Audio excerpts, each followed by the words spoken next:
आज ही Doubtnut app download करें। Doubtnut पर होगा अब आपके सभी मैथ्स, केमिस्ट्री, फिजिक्स और बायोलॉजी डाउट्स का सफाया। बस अपने क्वेश्चन की फोटो खींचो, उसे क्रॉप करो और तुरंत वीडियो सोल्यूशन पाओ।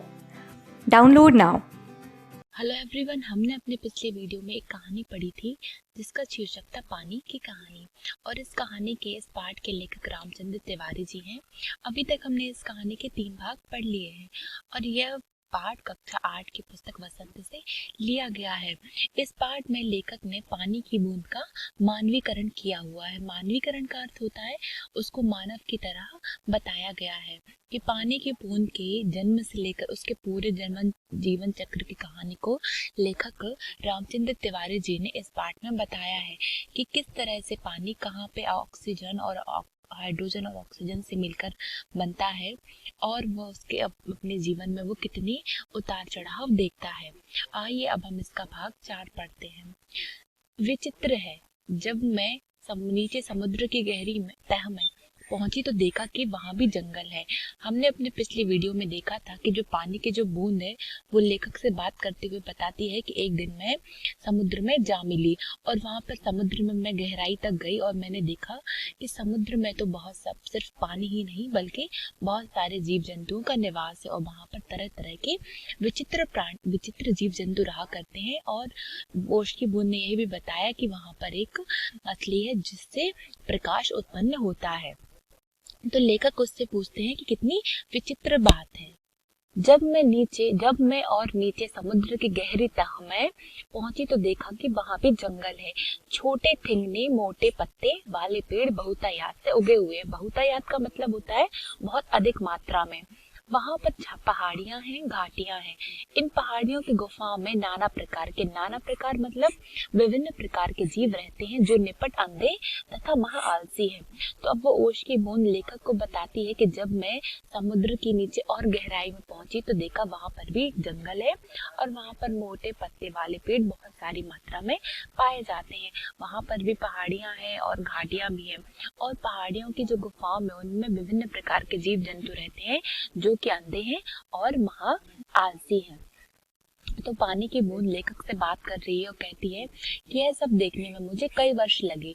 मतलब समुद्र के भीतर अंदर गहराई तक देखने में मुझे कई वर्ष लग गए।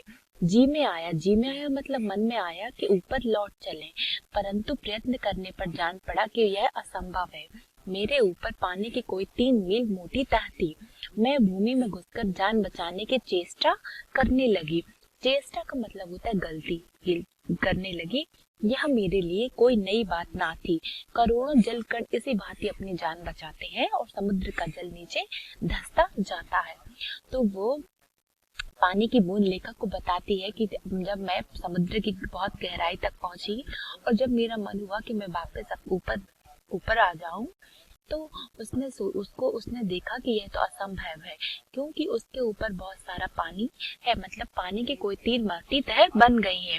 और फिर बूंद ने अपनी जान बचाने के लिए भूमि मतलब पृथ्वी में घुसकर जान बचाने की गलती की। और वो कह रही है कि यह मेरे लिए कोई नई बात नहीं है क्योंकि करोड़ों जल कण मतलब करोड़ों जल की बूंदें इसी तरह अपनी जान बचाते हैं और समुद्र का तल नीचे जमीन में धंसता रहता है। मैं अपने और दूसरे भाइयों के पीछे पीछे चट्टान में घुस गई। लेखक को वो ओश की बूंद अपने जीवन चक्र के बारे में बता रही है और कह रही है कि मैं अब अपने और दूसरे पानी की बूंद के पीछे चट्टान में घुस गई। कई वर्षों में कई मील मोटी चट्टान में घुसकर हम पृथ्वी के भीतर एक खोखले स्थान में निकले और एक स्थान पर इकट्ठा होकर हम लोगों ने सोचा कि क्या करना चाहिए। तो चूंकि जो ओश की बूंद है, जो पानी की बूंद है, वो कई वर्षों से अपना ये जीवन चक्र उसका चलता आ रहा है और वो लेखक को अपने जीवन चक्र की विभिन्न बातें बता रही है। तो वह कहती है कि जब वह समुद्र के ऊपर ना जा सकी तो उसने सोचा कि वह पृथ्वी के अंदर जाके समा जाएगी। लेकिन वह वहां गई और वो एक चट्टान के अंदर वो लोग चले गए। तो चट्टान में घुसकर हम पृथ्वी के भीतर एक खोखले स्थान में निकले और एक स्थान पर इकट्ठा होकर उन लोगों ने सोचा मतलब बहुत सारे बूंद के कणों ने मिलकर सोचा कि अब क्या करना चाहिए।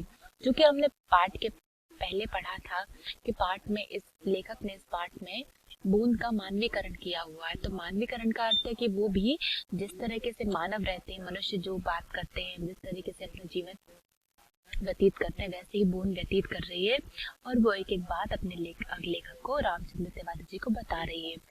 कह रही है कि कुछ की सम्मति में वहीं पड़ा रहना ठीक था, मतलब कुछ बूंद ने सोचा कि हम जिस चट्टान में हमें वहीं रहना चाहिए, परंतु हमें कुछ उत्साही युवा बूंद भी थी।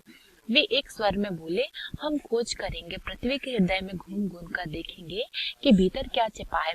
अब वो कह रही है बहुत सारी बूंद जब इकट्ठी हो गई तो उन्होंने सोचा कि अब आगे क्या करना चाहिए। तो कुछ बूंद का मत था कि हमें यहीं रुकना चाहिए और जिनमें से कुछ बूंद थी जिनमें कुछ उत्साही युवा थे उनका मत था कि वो खोज करेंगे और पृथ्वी के हृदय के अंदर घूम घूम कर देखेंगे कि आखिर अंदर क्या छिपा हुआ है।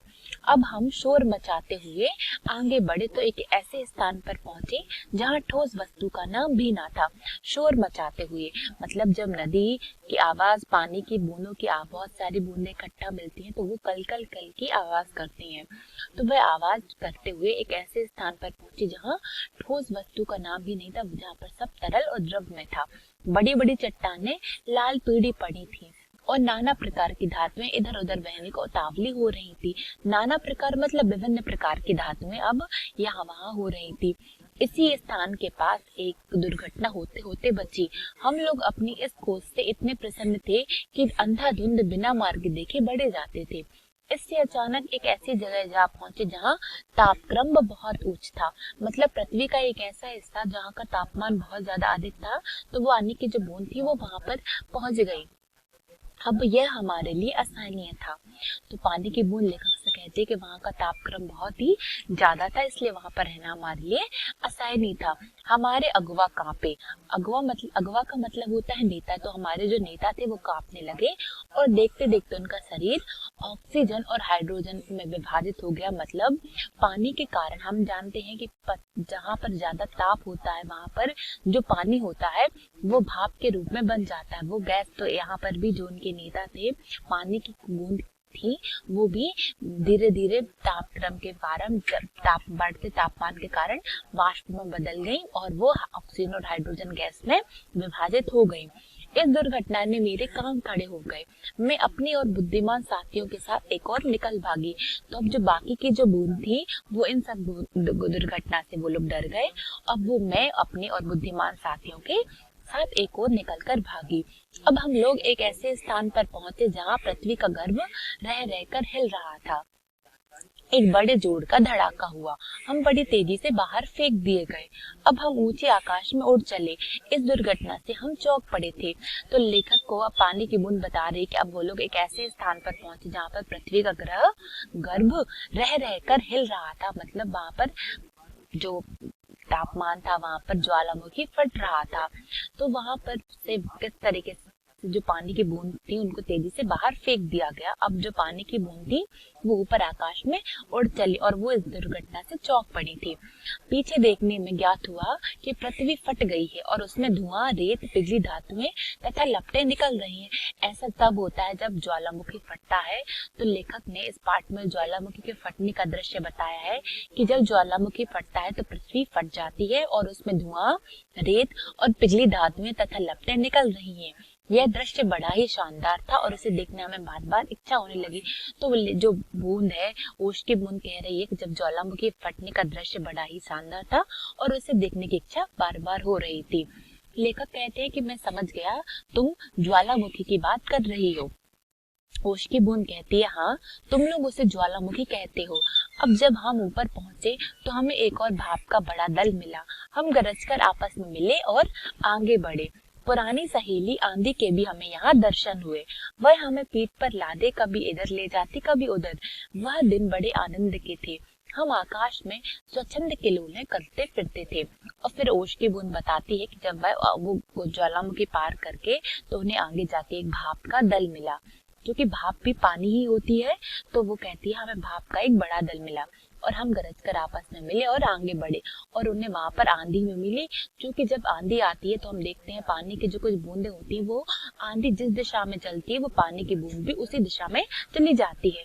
तो यहाँ पर ओश की बूंद बता रही है लेखक को कि हमें अपनी पुरानी सहेली आंधी के भी दर्शन हुए, वह हमें पीठ पर लादे कभी इधर कभी उधर ले जाती है। वह दिन बड़े खुशी के थे। अब हम आकाश में स्वच्छंद स्वच्छंद मतलब स्वतंत्र किलोले करते फिर रहते, किलोले मतलब हंसी मजाक करते फिरते थे। बहुत से भाप जल कणों के मिलने के कारण हम भारी हो चले और नीचे झुक आए और एक दिन बूंद बनकर नीचे कूद पड़े। तो अब वो ओश की बूंद लेखक को बताती है कि जब बहुत से भाप के जल कण मिले तो अब हम भारी हो गए और नीचे झुककर अब हम एक बूंद बनकर नीचे कूद पड़े। मैं एक पहाड़ पर गिरी और अपने साथियों के साथ मैली कुचैली हो और बह चली।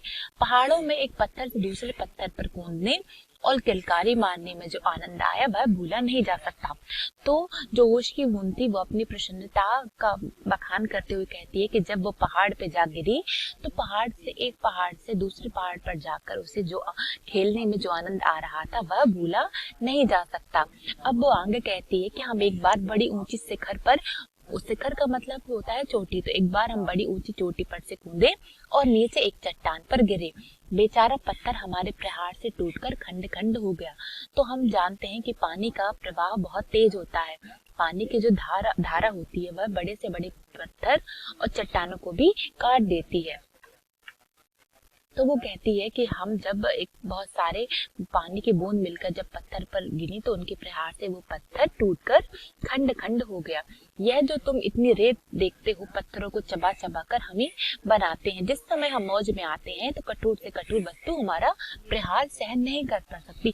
तो यहाँ पर हमने एक महत्वपूर्ण बात सीखी है कि समुद्र किनारे हमें जितनी भी रेत मिलती है वो रेत पानी से ही बनती है। पानी जब बहुत तेज मात्रा में अपना प्रवाह करता है तो वहां जितने भी छोटे बड़े पत्थर होते हैं वो खंड खंड होकर विभाजित हो जाते हैं और उनसे ही हमें रेत मिलती है। तो अपनी विजय का मतलब होता है जीत। तो अपनी जीत से उन्मुक्त होकर हम लोग इधर उधर बिखर गए। मेरी इच्छा बहुत दिनों से समतल भूमि देखने की थी, इसलिए मैं एक छोटी धारा में मिल गई। सरिता का मतलब होता है नदी। तो नदी के वे दिवस बड़े मजे के थे। जब वो बूंद, ओश की बूंद जब नदी में थी तो उसको नदी के दिन बड़े अच्छे लगते थे। हम कभी भूमि को काटते, कभी पेड़ों को खोखलाकर उन्हें गिरा देते। बहते बहते मैं एक दिन एक नगर के पास पहुंची। मैंने देखा कि नदी के तट पर एक ऊंची मीनार में से कुछ काली काली हवा निकल रही है। तो हमने देखा है कि हमारे शहरों में जितने भी कारखाने होते हैं उनमें से एक जहरीली गैसें निकलती हैं। मैं उत्सुक हूँ उसे देखने को क्या बड़ी कि अपने हाथों दुर्भाग्य को न्योता दिया। जैसे ही मैं उसके पास पहुंची अपने और साथियों के साथ एक मोटे नल में खींच ली गई। कई दिनों तक मैं नल घूमती फिरी। मैं प्रति क्षण उसमें से निकल भागने की चेष्टा में लगी रहती थी। भाग्य मेरे साथ था। बस एक दिन रात के समय मैं ऐसे स्थान पर पहुंची जहां का नल टूटा हुआ था। और हम जानते हैं कि हम किस तरह से नल के द्वारा पानी हमारे घरों में आता है और विभिन्न जगहों पर जाता है। तो जो पानी की बूंद थी वो उस नल में उसका दम घुट रहा था। तो वो कहती है कि एक दिन मैंने देखा कि जहाँ का नल टूटा हुआ था वहां से मैं निकलकर भाग आई। मैं तुरंत उसमें होकर निकल भागी और अब मैं पृथ्वी में समा गई। अंदर ही अंदर घूमते घूमते इस बेर के पेड़ के पास पहुंची। वह रुकी, सूर्य निकल आए थे। जो लेखक को अभी तक ओश की बूंद अपने जो भी जीवन चक्र के बारे में बता रही थी, तो अब उसका अंत हो रहा था उसकी बातों का, क्योंकि अब सूर्य निकल आ रहे थे और अब उसके जाने का समय हो गया था। तो वह रुकी, सूर्य निकल आए थे। बस, लेखक ने कहा बस। तो हाँ, मैं अब तुम्हारे पास नहीं ठहर सकती। सूर्य निकल आए हैं, तुम मुझे रोक कर नहीं रख सकते। जैसा कि हम सभी जानते हैं, अगर हमारे हाथों में किसी तरह का पानी या पानी की बूंद होती है तो जैसे ही सूरज आता है तो वो हमारे हाथ से वो पानी सूख जाता है। इसका मतलब वो सूर्य की प्रकाश में वो वाष्प बन जाता है। तो वह ओश की बूंद धीरे धीरे घटी और आंखों से ओझल हो गई। और जो वो ओश की जो बूंद थी वो धीरे धीरे अब कम हो गई और एक वक्त आया जब वो आंखों से चली गई। मतलब अब सूर्य के प्रकाश में वो वाष्प के रूप में वापस से बादल में उड़ गई।